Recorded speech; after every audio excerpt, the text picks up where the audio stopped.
3.000 sampai 20.000. Apa nggak Grab tuh? Kalau bicara kemitraan, aplikator harus menghargai. Kena 151.500, di akun di driver cuma 118.800. Sampai hari ini kita masih merasakan diperbudak oleh Grab. Perlu ada regulasi khusus yang mewajibkan aplikator. kalau kita nggak atur ini dengan baik, kita juga berlaku tidak adil sama rakyat.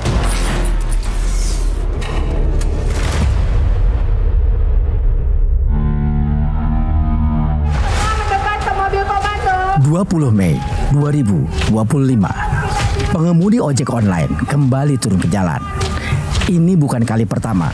Sejak tahun 2019, aksi serupa terus terjadi hampir setiap tahun.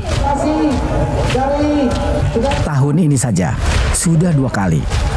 Yang pertama menuntut THR dan yang kedua menuntut evaluasi tarif serta perlindungan kesejahteraan. Apa yang sebenarnya terjadi? Ya saya cuma minta tolong aja buat aplikator ya, yang mungkin pada saat ini nanti akan melihat siaran ini atau liputan ini. Harapan buat teman-teman itu satu, yuk yang tadinya dari nol, Gojek kan dari nol kita ngikutin, ya. Dulu disebutnya anak bangsa, karya anak bangsa, bangga dong, benar nggak? Tapi banyak teman-teman sekarang yang bilang itu bukan anak bangsa.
Jadi kayak sistemnya mitra tapi aturan kayak aturan kerja. Karena sekarang di ojol ini kayaknya susah juga, berat. Kadang-kadang pemotongan tuh 25 sampai 30. Tim Aksi Dewan pun mengumpulkan data dari 20 ojek daring dengan perolehan 774 rute pengantaran pesanan.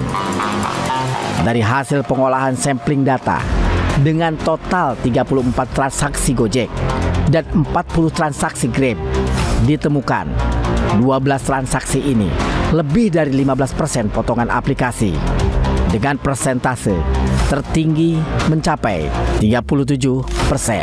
Kemarin itu tagihan di aplikasi kan kena 118. Melihat kilometer itu kisaran 44, sekian lah, hampir 45 kilometer. Itu begitu tagihan di penumpang kena 151.500. Di akun di driver cuma 118.800. Karena kan kadang-kadang aduh nggak sesuai amat. Jarak segini lumayan jauh tapi potongan segini.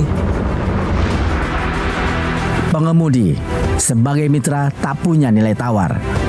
Mari kita lihat peraturan Menteri Perhubungan tahun 2019. Ini dalam menentukan biaya jasa oleh pihak aplikasi harus dibahas dengan pemangku kepentingan. Siapakah pemangku kepentingan di sini yang dimaksud? Jika yang dimaksud adalah pihak pengemudi, maka jelas presentase bagi hasil harus disepakati bersama. Hak dan kewajiban, apa yang hak operator, apa hak daripada para pengemudi, apa kewajiban operator, apa kewajiban pengemudi, apa kewajiban mereka juga kepada negara. Apabila ini diatur, apabila juga teman-teman ini ada pembiayaan pajak yang resmi, maka juga perlindungan kepada mereka juga akan jauh lebih baik, akan lebih pasti.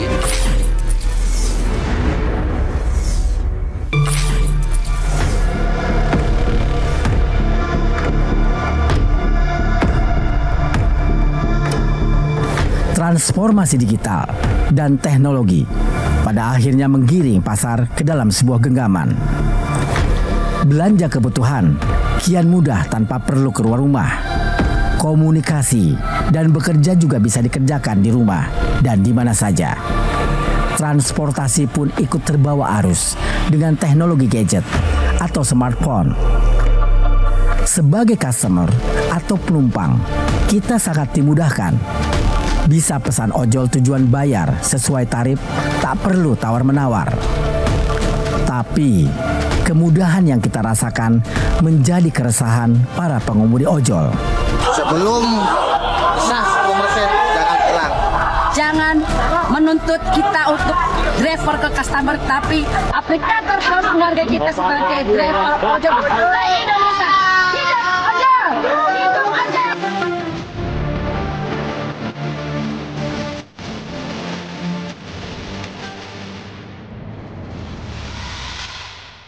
Driver ojek online meminta kepada Dewan Perwakilan Rakyat Republik Indonesia untuk segera memanggil Menteri Perhubungan dan pemilik aplikasi ojek online terkait dengan skema pembayaran yang banyak merugikan pihak driver.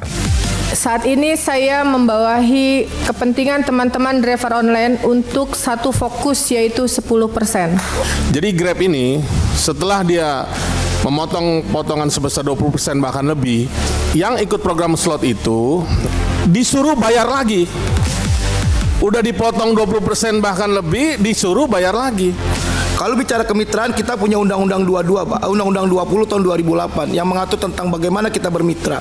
Kita juga punya Undang-Undang nomor 5 tahun 1999 yang mengatur tentang larangan monopoli dan perusahaan usaha tidak sehat. Dua undang-undang itu mereka jelas-jelas langgar itu, Pak. Mereka menetapkan aturan sendiri, potongan sendiri, kebijakan sendiri, gimmick-gimmick dan segala macamnya itu, Pak. Dipotong 20% plus disuruh bayar 3.000 sampai 20.000. Apa nggak Dan saya rasa Komisi 5 inilah tempat yang pas untuk dapat membantu kami sampai semua harapan kami terwujud di 10%. Pemerintah tak benar-benar mengawasi dan membahas mitra bisa dikaitkan dengan gig ekonomi, mengacu pada hubungan atau relasi antar kedua belah pihak. Kita bisa bilang sebenarnya pekerja gig ini juga terdapat di beberapa industri, misalkan industri digital. Industri digital itu dia ada pekerja gig yang saya bagi dua, ada online based gig worker dan juga location based gig worker. Ekonomi gig naik daun sebagai sebuah istilah ketika teknologi internet dan smartphone menjadi kebutuhan masyarakat Indonesia. Fleksibilitas ini membawa hal baru dalam sebuah peradaban. Dan jika dilihat dari situasi hari ini, menjadi mitra aplikasi ojol adalah opsi mudah dan cepat dalam mendapatkan pekerjaan. Location based gig worker yang memang dia bekerja dengan menggunakan internet dan mempunyai karakteristik sama dengan gig worker lainnya, tapi dia bekerja berdasarkan dengan lokasi. Nah, ini yang kita lihat sebagai driver transportasi online dan teman-teman yang memang dia bekerja sebagai gig worker, tapi dia terbatas di lokasi tertentu saja.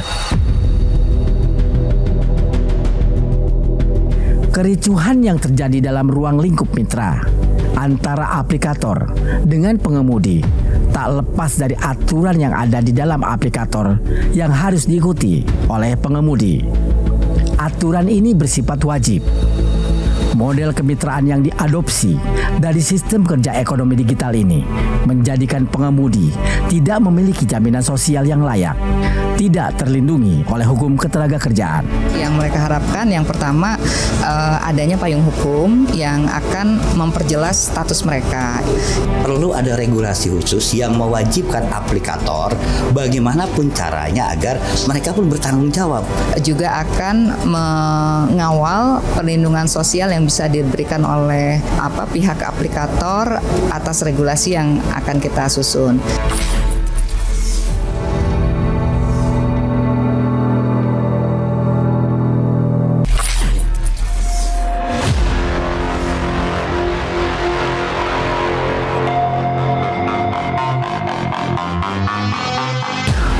Karena faktanya lekit terkait nasib ojol, memperlihatkan aplikator transportasi online seperti Gojek dan Grab tidak peduli dengan masalah yang kerap menimpa pekerja ojek online di lapangan. Kenapa sistem kemitraan terus dipertahankan oleh perusahaan aplikasi? Kenapa negara seolah absen dalam mengatur relasi kerja ini? Padahal realitasnya, para pengemudi ojol menggantungkan hidup sepenuhnya pada aplikasi. Kalau sebelum ada paket ini masih bisa lah kita bawa pulang duit 150, kalau enggak 200, bahkan sampai 2,5. Setelah ada hemat ini nggak jauh dari cepet. Dalam pantauan tim Aksi Dewan merekam pernyataan keras anggota Komisi 5 Dewan Perwakilan Rakyat Republik Indonesia Adiana Pitupulu soal potongan aplikator saat rapat Komisi 5 Dewan Perwakilan Rakyat Republik Indonesia bersama para pengemudi online. Ini biaya layanan plus biaya jasa aplikasi. Dasar hukum ini apa? Jika Anda membuka syarat dan ketentuan sebagai mitra di aplikasi lainnya, tidak ada juga ruang yang diberikan kepada pengemudi dalam menentukan bagi hasil. Semua ketentuan berasal dari satu pihak saja. Jika pihak kedua dalam hal ini adalah pengemudi tidak setuju, tidak ada paksaan untuk menjadi mitra pengemudi bisa mencari aplikasi lain. Tapi nyatanya tak akan ditemukan. Sampai hari ini kita masih merasakan diperbudak oleh Grab.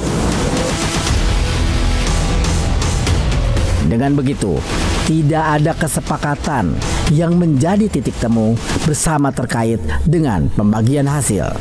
Ini dari konsumen, dari pemesan. Dari pemesan diambil sekian, dari driver diambil sekian. Lihat pendapatan hari ini dan ini pendapatannya masih segini dan ini masih kotor. Kalau kemudian misalnya dari driver dia dapat Rp10.000 per orderan, lalu dari konsumen dia dapat Rp10.000, kita kalikan dengan jumlah driver mereka dan jumlah merchant mereka 4,2, berarti mereka dapatkan paling tidak 92 miliar per hari. Kalau begini pimpinan, kalau kita nggak atur ini dengan baik, kita juga berlaku tidak adil sama rakyat. Dan menurut saya ini harus menjadi bagian penting dalam pasal kita nanti mengatur. Dulu kalau tidak salah pernah sempat 10% ya. Memungkinkan tidak ini kita jadikan kesimpulan untuk kita sampaikan pada Menteri Perhubungan agar tarifnya diturunkan lagi jadi 10%. Kenapa nggak punya tanggung jawab apa-apa? Meski juga sudah dikeluhkan di tahun 2024 silam, tak ada ketegasan dari pemerintah atas pelanggaran-pelanggaran yang terjadi. Dan di tahun 2025 pun mereka suarakan kembali.